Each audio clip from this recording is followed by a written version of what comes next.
अब जना ऊपर में अपने के कहबे कैला कि सबरी माता जे है से उनका बैर की अभी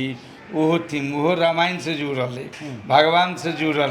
है ना। आई कदारी जे देखबी अपने तो केवट जे है से भगवान के चरण व्याख्या कबे करिए दिलखिन हन।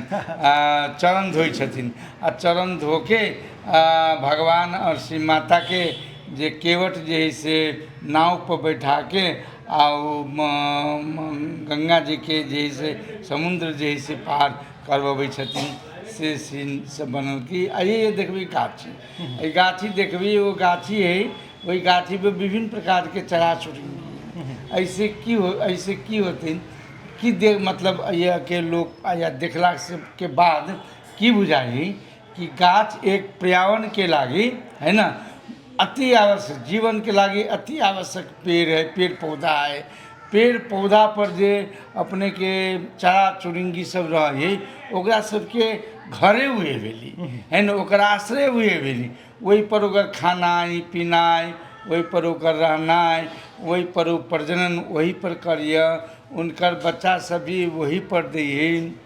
है ना। उनकर छाया में जंगल में विभिन्न प्रकार के जीव जंतु रहे छथिन, जेना कि देखबे करै छियै में हाथी छै, हरिण छै है ना, और इत्यादि छै। तो वो सब घुमला के बाद थकला के बाद एगो जे है से गाछी के छाँव में जाके आराम करी, गाछी के छाँव में बैठ के माने सब प्रकृति के अथी से आई के माध्यम से अपने देखा रहा छी। अच्छा लोग सब जखन एले लोग सब अहाँ के ओइठम होटल में अबै छै, चूँकि जखन होटल छै तो लोग सब सेहो अबै छै, स्थानीय आदमी चूँकि अपने सोशल वर्कर सेहो छी तो स्थानीय आदमी सब सेहो अबै छै, हुनकर सबके की कहब छै? जी उनका सबके कहब छै कोई भी आके झांकी मार के देखल की है तो अभी तक हमरा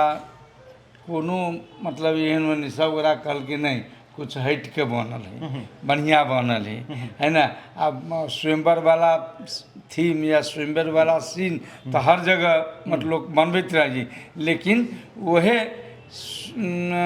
रामायण काल से जुड़ल रामायण के घटित घटना सबके में चित्रण कल गेल, ये थीम हमरा बहुत बढ़िया लागल। ये से कुछो जे कष्ट हमरा सबके गेस्ट